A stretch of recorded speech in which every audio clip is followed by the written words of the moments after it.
Do you believe you are a good person? Now imagine you're in the middle of a war. You're part of an army, and you receive a direct order: execute prisoners. You hesitate, but everyone around you obeys. Your superiors tell you it's necessary. You watch as soldiers, people who just days ago were ordinary citizens, pull the trigger without hesitation. Would you resist? This is not a fictional scenario. In 1961, psychologist Stanley Milgram conducted an experiment to understand how far people would go in obeying authority. The results were shocking. 65% of participants went all the way, delivering what they believed were lethal electric shocks to another person, simply because someone in a lab coat told them to. There were no threats, no weapons, just authority. What does this mean? That the line between good and evil may be far thinner than we think. Could darkness be lurking within all of us, waiting for the right circumstances to emerge? If placed in the wrong environment, could we commit acts we once thought impossible? In this video, we'll explore how good people become evil. But before we get to the answer, we need to understand the invisible process that reshapes morality. Because if there's anything more dangerous than obvious evil, it's the one that sneaks in unnoticed. No one wakes up one day and suddenly decides to be evil. The transformation happens gradually, almost imperceptibly. Small compromises, subtle justifications, until one day we realize we've crossed a line we once thought was unbreakable. This is known as the slippery slope effect, a psychological concept showing how seemingly harmless decisions can lead to extreme behaviors. The Stanford prison experiment, conducted by Philip Zimbardo in 1971, revealed this in a chilling way. College students were randomly assigned roles as guards and prisoners. Within days, the guards started abusing their power, humiliating the prisoners in increasingly cruel ways. None of them were inherently evil. They simply got absorbed into the role they were given. This happens because the mind hates cognitive dissonance, the discomfort of acting against our values. To avoid it, we adjust our beliefs. If we commit an injustice, our brain convinces us it was justified. I was just following orders.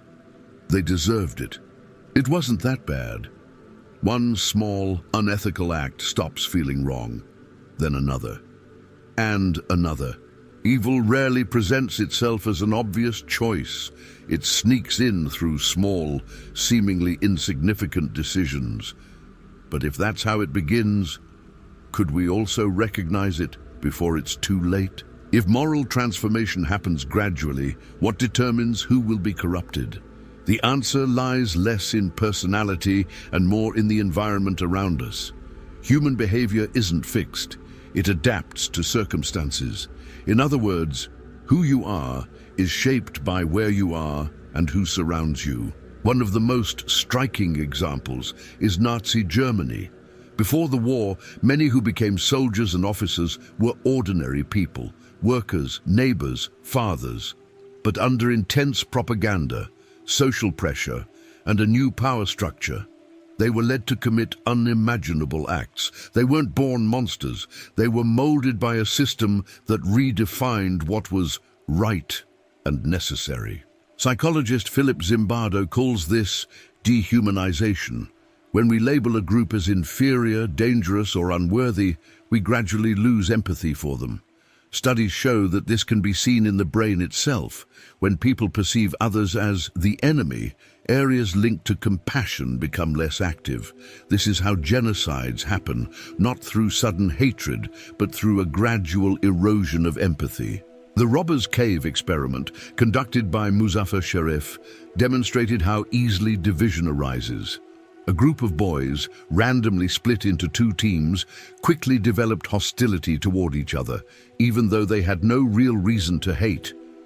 All it took was the creation of an us versus them mindset. If the environment influences us so much, do we really have control over who we become? If we are so easily influenced by our surroundings, does that mean good and evil are just social constructs? Is morality an absolute truth, or does it shift with time and culture? This question has haunted philosophers for centuries.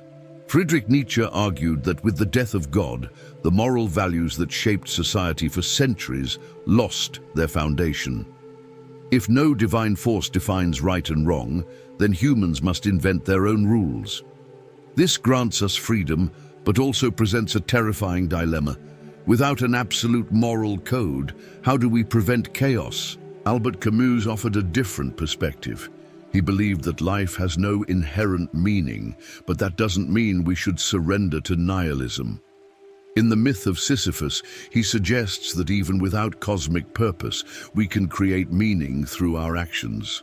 Applying this to morality, there may be no universal law of right and wrong, but that doesn't mean we should abandon ethics. However, history shows that if morality is just a human creation, it can be twisted and weaponized. The same moral systems that once upheld justice have been manipulated to justify atrocities. Every dictator, every corrupt leader, every oppressive regime has used their own version of morality to validate their actions. So if good and evil are not universal forces but human inventions, then any belief system can be redefined to justify cruelty. But at the same time, if we acknowledge this, perhaps we can also take responsibility for shaping a morality that resists corruption. Which leads us to an even deeper question. If everything is a construct, do we truly have control over our choices? If good and evil are human constructs, are our moral choices truly free? Or are we simply products of our environment, biology, and subconscious influences? Neuroscience offers some unsettling insights. In 1983, Benjamin Libet conducted an experiment that changed how we understand decision-making. He found that our brain makes choices before we consciously realize them. This suggests that what we call free will might actually be an illusion, just the feeling of being in control rather than actual control.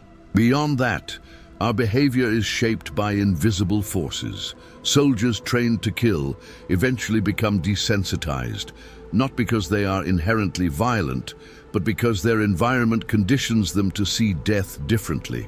Political campaigns, advertising, and media subtly mold our desires and beliefs without us even noticing. Culture and social circles shape our values, creating the illusion that we arrived at them independently. If our actions are so heavily influenced by external forces, can we truly say we choose who we become? Or are we just reflections of the circumstances that surround us? Perhaps the question isn't whether we have free will in an absolute sense, but rather, how much control can we reclaim over the person we are becoming? If we are so easily influenced by our surroundings, then the only way to resist moral corruption is to be aware of it. History has shown that while many succumb to destructive systems, some individuals resist, even under extreme pressure. But how? The first step is questioning authority. One of humanity's greatest moral failures is blind obedience. During World War II, while many excused their actions with, "I was just following orders," some people chose to defy authority, even at great personal risk. One such example is Dietrich Bonhoeffer, a theologian who actively resisted the Nazi regime and was executed for it. His defiance didn't come from instinct, but from a conscious decision to reject the normalization of evil. Another key factor is self-awareness. Studies show that the more we reflect on our own actions, the less likely we are to fall into moral decay. Stoic philosophy teaches that we cannot control the world, but we can control our responses to it. The simple habit of questioning why we do what we do can prevent us from drifting into unethical behavior. Finally, the people and ideas we surround ourselves with matter. If we are highly susceptible to influence, then we must consciously choose who and what shapes us. Who do we listen to? What narratives do we accept without question? What values are we reinforcing daily? Moral corruption does not happen overnight. It seeps in slowly. But if that is how we are shaped, then the same process applies to the good. If small compromises lead to evil, small conscious choices can make us better. The real question now is, are we paying attention to the choices we are making? We return to the initial question. If you were in the place of an executioner, would you resist? The answer isn't simple. Science shows that we are all susceptible.